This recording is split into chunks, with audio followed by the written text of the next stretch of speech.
Lecture में आगे बढ़ते हुए हम लोग देखेंगे।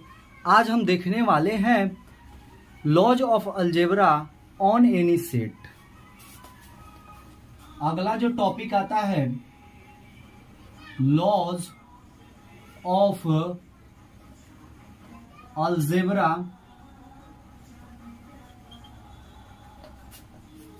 ऑन ए सेट,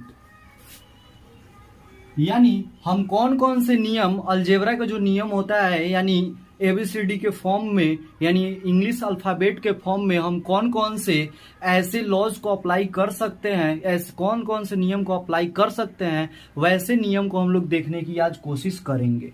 तो इसमें जो laws of algebra on any set होता है वह 5 तरह के होता है।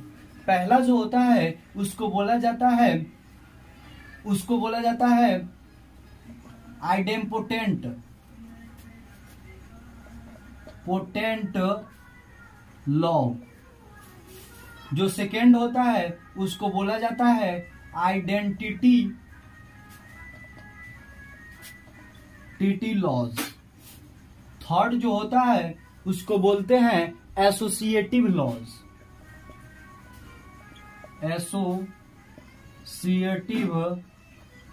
लॉज। और जो 4 होता है उसको बोला जाता है डिस्ट्रीब्यूटिव लॉ।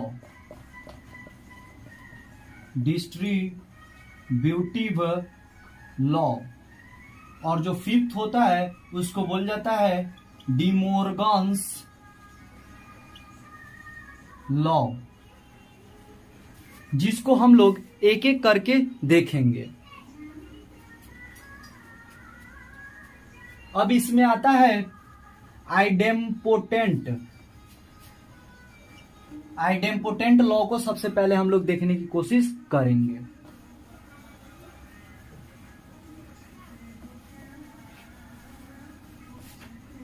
पहला जो आता है उसको हम लोग बोलते हैं आइडेम्पोटेंट लॉज। जिस फॉर एनी सेट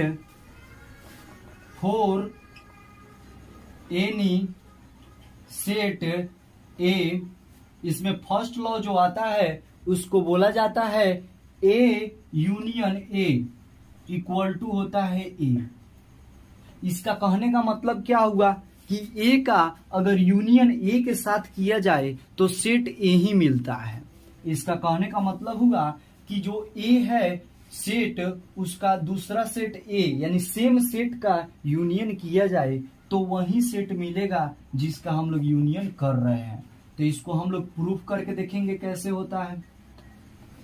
तो मानेंगे X is an element belongs to set A.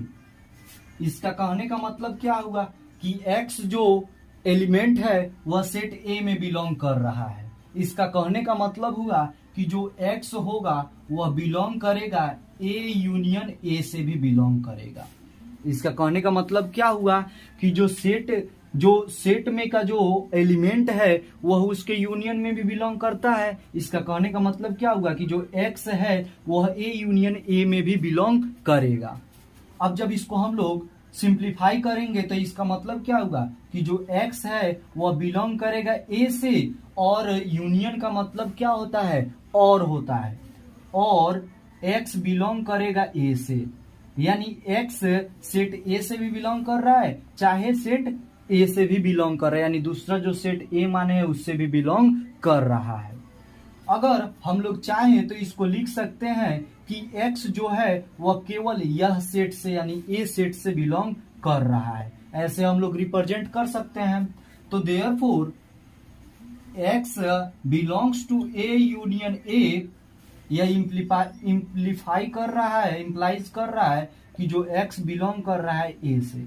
इसका कहने का मतलब क्या हुआ कि जो X है वह X A यूनियन A में भी बिलोंग कर रहा है और वहीं X A सेट A में भी बिलोंग कर रहा है। तो इससे बिल्कुल ही स्पष्ट हो जा रहा है कि जो A यूनियन A होगा वह सेट A के बराबर होगा। यानी कहने का मतलब हुआ A union A equal to हो जाएगा सेट ए। तो इसको हम लोग क्या कहते हैं, आइडेंपोटेंट लॉज फॉर, या फॉर क्या हो जाएगा, यूनियन, यानी यूनियन के लिए यह रूल हो जाता है।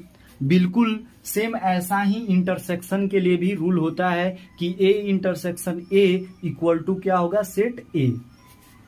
तो यहां पे देखेंगे इंटरसेक्शन के लिए,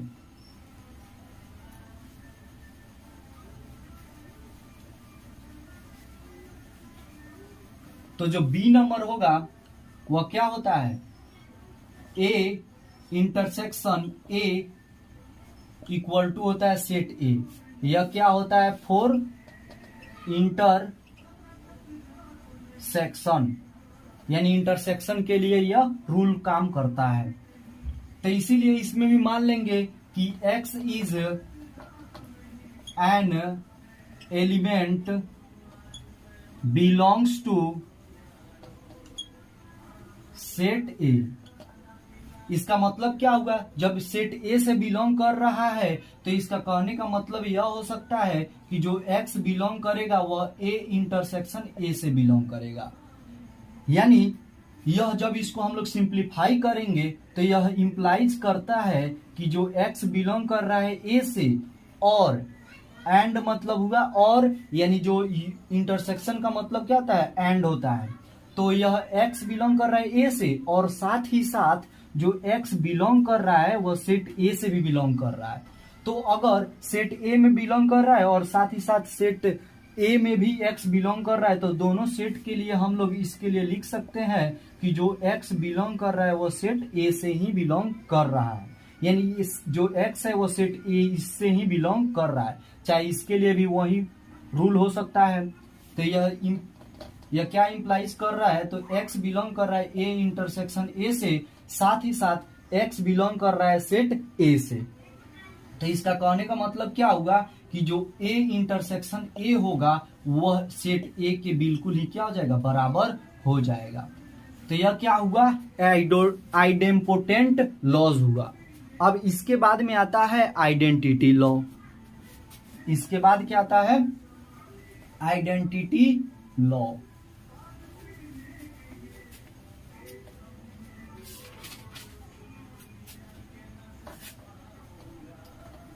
सेकेंड जो होता है, सेकेंड को बोला जाता है आइडेंटिटी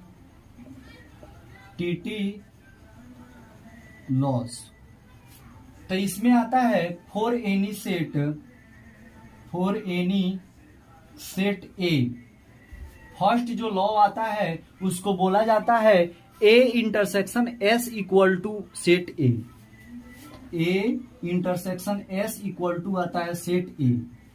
उसी तरह बिल्कुल पिछले के जैसा ही मान लेंगे। प्रूफ करने के लिए क्या होगा, प्रूफ करने के लिए मान लेंगे let x is an element belongs to set A. यानी x जो एलिमेंट है वह सेट ए में बिलोंग कर रहा है।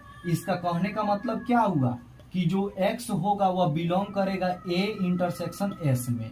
तो यह क्या इंप्लाई करेगा, इसको जब सिंप्लीफाई करेंगे तो वह x बिलोंग करेगा a में, और एंड यानी साथ ही साथ जो x बिलोंग करेगा वह सेट s में बिलोंग करेगा।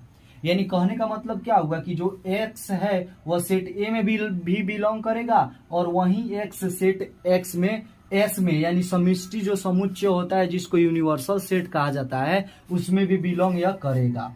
तो हम लोग क्या कहेंगे, जब यह दोनों में बिलोंग कर रहा है, इसका कहने का मतलब इस दोनों में छोटा जो सेट होगा उसी में यह x बिल्कुल ही क्या करेगा, बिलोंग करेगा। यानी कहने का मतलब क्या होगा, जो x बिलोंग कर रहा है वह सेट a में ही बिलोंग कर रहा है। तो यह इंप्लाइज क्या कर रहा है, जो x बिलोंग कर रहा है वह a इंटरसेक्शन s में। इसका कहने का मतलब क्या होगा कि जो a इंटरसेक्शन s जो होगा वह सेट a के ही बराबर होगा।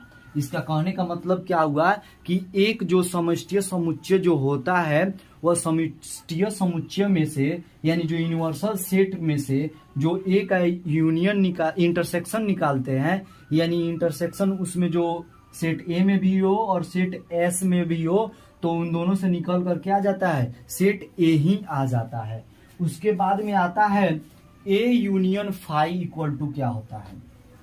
इसके बाद जो आता है सेकेंड इसका जो लॉ है वह ए यूनियन फाई, इसका सेकेंड होता है ए यूनियन फाई। इसका ए यूनियन फाई का मतलब हो जाता है सेट ए। यानी कहने का मतलब क्या हुआ कि जो सेट ए है और सेट ए के साथ ही साथ एक फाई भी सेट है, और दोनों सेट को मिलाकर जो सेट बनता है वह क्या कहलाएगा, यानी यूनियन क्या होगा, तो वह क्या होगा, सेट ए ही होगा। यानी सेट ए में बहुत सारे एलिमेंट है और फाई में कोई एलिमेंट नहीं है, तो कोई एलिमेंट नहीं है और सेट ए में का जो एलिमेंट है उससे मिलकर जो सेट बनेगा वह सेट ए ही होगा। इसका कहने का मतलब इसको प्रूफ करके देख सकते हैं। तो इसका प्रूफ क्या हो सकता है कि जो x पिछले प्रूफ के में माने थे, जैसे x जो था वह एक एलिमेंट था जो सेट ए में बिलोंग करता है, उसी तरह जो x जो होगा वह बिलोंग करेगा किस में, ए यूनियन फाई में।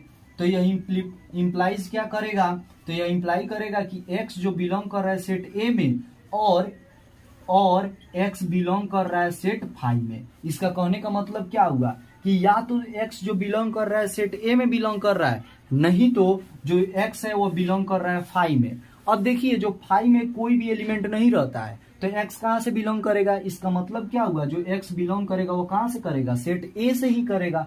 तो यह क्या हो जाएगा, वह इंप्लाइज करेगा कि x जो सेट है, x जो एलिमेंट है वह बिलोंग कर रहा है सेट ए से, इसलिए x बिलोंग कर रहा है ए यूनियन फाई। तो यह प्रूफ आ जाएगा यहाँ पे A union phi equal to क्या हो जाएगा, सेट ए हो जाएगा।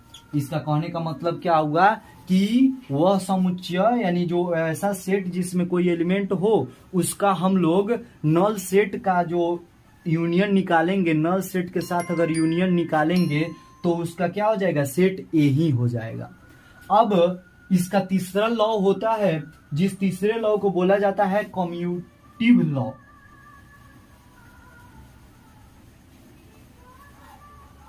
इसका थर्ड लॉ आता है, थर्ड लॉ को बोला जाता है कम्यूटेटिव लॉ बोला जाता है। थर्ड लॉ होता है कम्यूटेटिव लॉज। इसमें फर्स्ट नंबर आता है ए नंबर, जो लॉ होता है वो बताता है कि A intersection B equal to हो जाता है बी इंटरसेक्शन ए। यह किसके लिए आता है, फोर इंटरसेक्शन के लिए। इसका कहने का मतलब क्या हुआ कि जो ए इंटरसेक्शन बी होगा वह बिल्कुल बराबर किसके होगा, बी इंटरसेक्शन ए के। तो इसको प्रूफ करने के लिए हम लोग LHS ले लेते हैं। तो यहाँ पे फ्रॉम LHS, तो यहाँ पे क्या हो जाएगा, प्रूफ में देखेंगे तो प्रूफ में क्या हो जाएगा, मान लेंगे कि जो x है, let x is an elements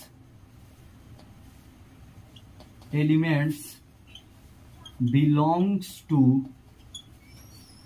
set A and set B। यानी जो x एलिमेंट है वो सेट A में भी बिलोंग कर रहा है और सेट B में भी बिलोंग कर रहा है। तो यहाँ पे LHS से लिखेंगे तो जो x होगा वह A इंटरसेक्शन B से भी बिलोंग करेगा। इसका कहने का मतलब क्या हुआ कि x जो बिलोंग करेगा A इंटरसेक्शन B से भी बिलोंग करेगा। इसका मतलब यह क्या इंप्लाइज करेगा, तो यह x बिलोंग करेगा सेट A से और इंटरसेक्शन का मतलब हुआ एंड x बिलोंग करेगा सेट B से। अब हम चाहेंगे तो इसको उल्टा करके भी लिख सकते हैं, यानी जो एलिमेंट x B से बिलोंग कर रहा है एंड वही एलिमेंट x A से भी बिलोंग कर रहा है। उल्टा लिखने में कोई दिक्कत नहीं है। यानी यह जो इक्वेशन है यह x belongs to A intersection B। अब अगले स्टेप में देखेंगे x belongs to A intersection B। यह इंप्लाइज करता है कि x बिलोंग्स टू B और एंड का मतलब क्या हो जाता है, एंड का मतलब हो जाता है इंटरसेक्शन A। इसका कहने का मतलब क्या हुआ कि जो x बिलोंग कर रहा है a इंटरसेक्शन b से, सेम वही एलिमेंट x भी बिलोंग कर रहा है b इंटरसेक्शन a से। इसका मतलब क्या हुआ कि जो a इंटरसेक्शन b होगा वह बिल्कुल b इंटरसेक्शन a के बराबर होगा। तो इसको क्या कहा जाता है, कम्यूटेटिव लॉ। यानी कम्यूटेटिव लॉ कहने का मतलब होता है पहले को दूसरे के स्थान में, दूसरे को पहले के स्थान में। अब इसके बाद में आता है बी नंबर, इसका नियम वह क्या आता है, वह यूनियन के लिए आता है। यह इंटरसेक्शन के लिए था, उसको क्या बोलेंगे, यूनियन के लिए बोलेंगे। तो बी नंबर जो आता है उसको बोला जाता है A union B equal to हो जाता है बी यूनियन ए। यह क्या है, किसके लिए आता है, यूनियन के लिए। इसका भी प्रूफ देखने के लिए मान लेंगे कि x belongs to set A and set B। तो इसका कहने का मतलब LHS से देखेंगे, LHS से कहने का मतलब क्या हो जाएगा कि x बिलोंग करेगा A यूनियन B से, और यह इंप्लाइज करेगा कि x बिलोंग कर रहा है सेट A से, और यूनियन का मतलब और यह x बिलोंग कर रहा है सेट B से। और यह फिर अगले स्टेप में क्या इंप्लाइज करेगा, अगले स्टेप में यह इंप्लाइज करेगा कि x बिलोंग कर रहा है सेट B से और x बिलोंग कर रहा है सेट A से। यानी इसको उल्टा करके लिख दिए। अब यह क्या हो जाएगा, x बिलोंग कर रहा है A यूनियन B से, और यह x बिलोंग कर रहा है B यूनियन A से। इसका कहने का मतलब क्या हुआ, दोनों एलिमेंट जो x था, दोनों में एलिमेंट जो है x वह सेम ही रिप्रेजेंट कर रहा है। यानी वही x A यूनियन B में भी बिलोंग कर रहा है, वही एलिमेंट वह B यूनियन A में भी रिप्रेजेंट कर रहा है, यानी बिलोंग कर रहा है। तो इसीलिए क्या हो जाएगा, A यूनियन B बराबर हो जाएगा B यूनियन A के। तो ऐसे हमारा क्या हुआ, कम्यूटेटिव लॉ फाइनल हुआ। अब इसके बाद में आता है जिसको बोला जाता है डिस्ट्रीब्यूटिव लॉ। क्या बोला जाता है, डिस्ट्रीब्यूटिव लॉ।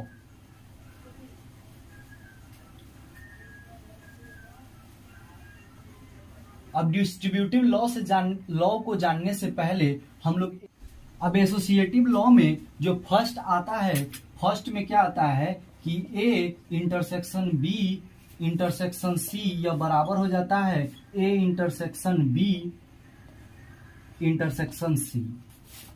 तो इसको प्रूफ करके देखेंगे, तो प्रूफ करके देखेंगे तो प्रूफ में क्या आ सकता है कि जो x बिलोंग करता है A intersection B intersection C से। तो यह क्या इंप्लाई करेगा, इसको थोड़ा इधर लिखेंगे, इसका प्रूफ क्या हो सकता है। तो x बिलोंग करता है वह A इंटरसेक्शन B से, एंड यह बिलोंग कर रहा है C से भी। तो यह इंप्लाइज क्या करेगा कि जो x बिलोंग कर रहा है वह A इंटरसेक्शन B से, और इंप्लाइज, और यह इंटरसेक्शन का मतलब हुआ एंड x बिलोंग कर रहा है किससे, C से। अब यह क्या बताएगा कि जो x बिलोंग कर रहा है A से, और यहाँ पे एंड x बिलोंग कर रहा है सेट B से, और यहाँ पे भी एंड x बिलोंग कर रहा है C से। अब हम लोग इसको चाहे तो ऐसे भी लिख सकते हैं कि x बिलोंग कर रहा है A से, एंड x बिलोंग कर रहा है B, एंड के बदले में इंटरसेक्शन C से। अब इसको जब हम कंबाइन करके लिखेंगे तो इसको क्या लिख सकते हैं कि x बिलोंग कर रहा है A, एंड का मतलब हुआ इंटरसेक्शन B इंटरसेक्शन C से। यानी यह इंप्लाई कर रहा है x बिलोंग कर रहा है A intersection C A intersection B intersection C, यानी सेम इसको इंप्लाइज कर रहा है। इसका मतलब हुआ कि A इससे भी, यह A इंटरसेक्शन B से इंटरसेक्शन C से, यानी केवल ब्रैकेट का ही इसका केवल अंतर है। तो इसके लिए हम लोग क्या लिख सकते हैं कि A इंटरसेक्शन B एक साथ करने के बाद फिर इंटरसेक्शन C का करते हैं तो यह बराबर होगा A intersection B intersection C को अलग करने के बराबर होगा। तो इसको क्या कहा जाता है, एसोसिएटिव लॉ। यह किसके लिए था, इंटरसेक्शन के लिए था। बिल्कुल वैसे ही हम लोग यूनियन के लिए भी देखने की कोशिश करेंगे।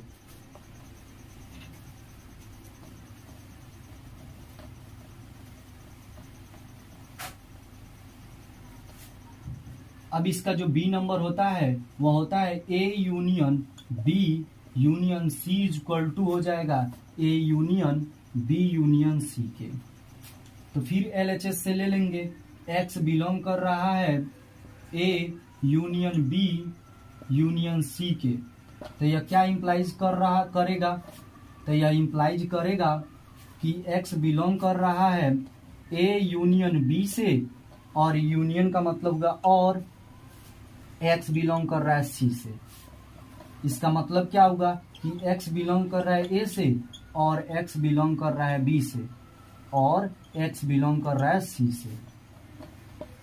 या क्या होगा, एक्स, अब इन दोनों को हम लोग चाहेंगे तो एक साथ ले सकते हैं, यानी एक्स बिलोंग कर रहा है ए से और एक्स बिलोंग कर रहा है बी, और का मतलब यूनियन सी से। अब हम चाहे तो इसको और शॉर्टकट लिख सकते हैं, यानी एक्स बिलोंग कर रहा है ए और का मतलब यूनियन बी यूनियन सी से।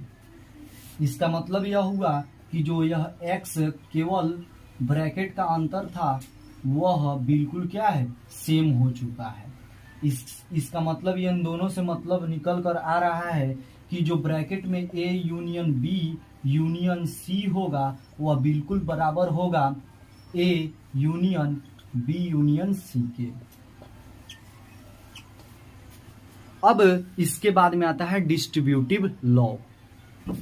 अब जो पांचवा नंबर लॉ होता है उसको बोल जाता है डिस्ट्रीब्यूटिव लॉ। इसमें फर्स्ट लॉ निकल कर आता है जिसको बोल जाता है A union B intersection C equal to हो जाता है A union B intersection A union C. तो इसको हम प्रूफ करके देखेंगे। तो इसका प्रूफ क्या हो जाएगा, इसका प्रूफ होगा कि x बिलोंग कर रहा है A union B intersection C से। तो यह क्या इंप्लाइज करेगा, यह इंप्लाइज करेगा कि x बिलोंग कर रहा है सेट ए से, यूनियन का मतलब होगा और यह x बिलोंग कर रहा है बी इंटरसेक्शन सी से। अब इसको थोड़ा और इधर करके लिखेंगे, यहाँ पे क्या हो जाएगा, x बिलोंग कर रहा है ए से और यहाँ पे क्या हो जाएगा, x बिलोंग कर रहा है b से, और यह क्या हो जाएगा, इंटरसेक्शन का मतलब होगा, इंटरसेक्शन का मतलब क्या होगा, और एंड x बिलोंग कर रहा है सेट c से, और इसको हम लोग क्या करेंगे, ब्रैकेट में घेर देंगे। अब हम चाहेंगे तो इससे हम लोग दोनों में अंदर अंदर मल्टीप्लाई कर सकते हैं। तो इसे मल्टीप्लाई करने के बाद क्या होगा, x बिलोंग करेगा ए से और x बिलोंग करेगा सेट बी से। यहाँ पे एंड जो है वह एंड लिख देंगे और फिर क्या हो जाएगा, x बिलोंग करेगा सेट ए से और x बिलोंग करेगा सी से। इसका कहने का मतलब क्या होगा कि जो x बिलोंग करेगा वह a, और कहने का मतलब यूनियन b, एंड कहने का मतलब होगा इंटरसेक्शन, x बिलोंग करेगा a और कहने का मतलब होगा यूनियन c से। इसका कहने का मतलब यह है कि जो है वह a union b intersection c या बिल्कुल बराबर हो जाएगा a union b intersection a union c के। तो यह क्या हुआ, डिस्ट्रीब्यूटिव लॉ हुआ। अब इसके बाद में इसका बी नंबर होता है, बी जो होता है वह बी बताता है, अगला जो फॉर्मूला होता है वह सेम इसी पे बेस्ड है, जो बताता है कि वह A intersection B union C किया जाए तो यह बताता है कि A intersection B union A intersection C. इसको भी प्रूफ करके देख लेंगे। तो x बिलोंग करता है वह a intersection b union c से। इसका कहने का मतलब क्या होगा, यह क्या इंप्लाइज करेगा कि वह x बिलोंग कर रहा है सेट ए से, और इसका इंटरसेक्शन का मतलब हुआ एंड x बिलोंग कर रहा है बी यूनियन सी से। इसका कहने का मतलब क्या होगा, x बिलोंग कर रहा है ए से एंड इसको मिडिल ब्रैकेट में लिखेंगे x बिलोंग कर रहा है बी से और x बिलोंग कर रहा है सी से, सेट सी से। अब इसको मल्टीप्लाई करेंगे तो क्या हो जाएगा, x बिलोंग कर रहा है ए से एंड x बिलोंग कर रहा है सेट बी से। इसको एक साथ ले लेंगे और यहाँ पे और बच रहा है तो इसके बाद में क्या हो जाएगा, x बिलोंग कर रहा है ए से एंड x बिलोंग कर रहा है सी से। इसको एक साथ लेकर चलेंगे। यहाँ पे जो निकल कर इस दोनों में से कॉमन क्या आएगा, x बिलोंग कर रहा है ए एंड का मतलब हुआ इंटरसेक्शन बी और का मतलब यूनियन x बिलोंग कर रहा है ए एंड का मतलब इंटरसेक्शन सी। इसका कहने का मतलब यह होगा कि जो A intersection B union C होगा वह बिल्कुल बराबर यह होगा कि A intersection B union A intersection C के। और यह क्या होता है, यह होता है डिस्ट्रीब्यूटिव लॉ। अब लास्ट एक लॉ बचा है जिसका नाम होता है डी मॉर्गन्स लॉ।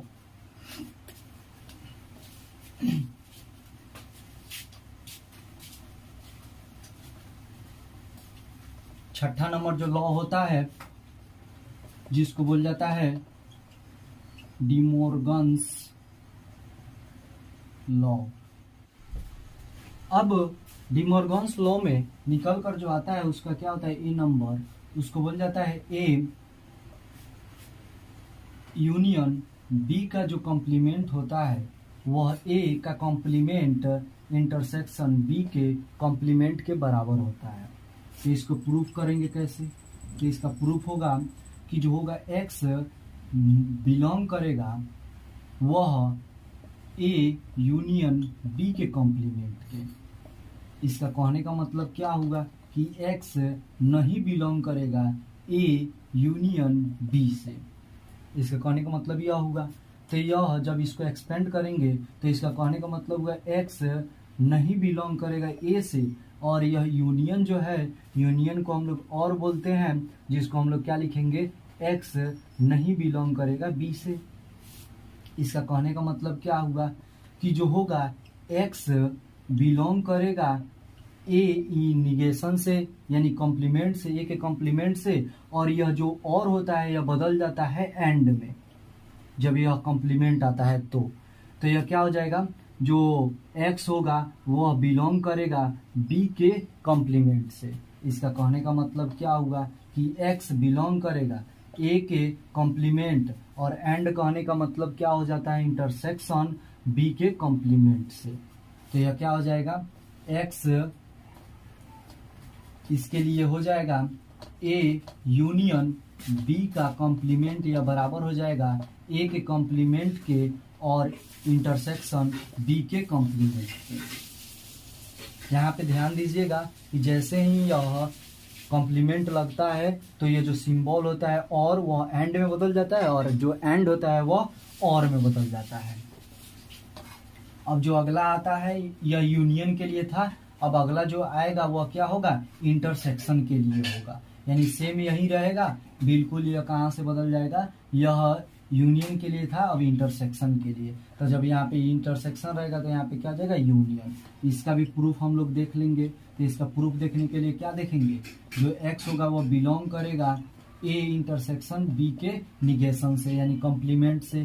तो यह क्या हो जाएगा, एक्स नहीं बिलोंग करेगा ए यूनियन इंटरसेक्शन बी से। अब यह क्या इंप्लाइज करेगा, यह इंप्लाइज करेगा कि x नहीं बिलोंग करेगा a से, और यह इंटरसेक्शन का मतलब होता है एंड x नहीं बिलोंग करेगा b से। इसका कहने का मतलब क्या हुआ कि x बिलोंग करेगा a कॉम्प्लीमेंट से, और यह एंड था वह और में बदल के हो जाएगा x बिलोंग करेगा b के निगेशन से। और इसका यह क्या इंप्लाई करेगा कि x बिलोंग करेगा a निगेशन से, और का मतलब होगा यूनियन b निगेशन। यानी कॉम्प्लीमेंट, बी कॉम्प्लीमेंट से। तो इसलिए जो हो जाएगा वह ए इंटरसेक्शन बी का जो कॉम्प्लीमेंट होगा वह हो जाएगा ए के कॉम्प्लीमेंट और यूनियन बी के कॉम्प्लीमेंट के बराबर हो जाएगा। और यही हमारा क्या हो जाएगा, आंसर हो जाएगा। यह अलजेब्रा था जो 6 अलजेब्रा निकल कर आता है किसी भी सेट पर। अब देखने के बाद में यह सेट थ्योरी का लेक्चर पूरी तरह से खत्म हो चुका है और 2 दिन के गैप के बाद यानी लगभग इसके 2 दिन बाद आपको देखने को मिलेगा कि हम लोग जो एक्सरसाइज के जो क्वेश्चन थे उसको सॉल्व करने की कोशिश करेंगे। वीडियो देखने के लिए धन्यवाद और प्लेलिस्ट को अपने दोस्तों के पास शेयर करना ना भूलें। आपके साथ साथ आपके दोस्त को भी बिल्कुल डीपली नॉलेज की जानकारी हो सके। धन्यवाद।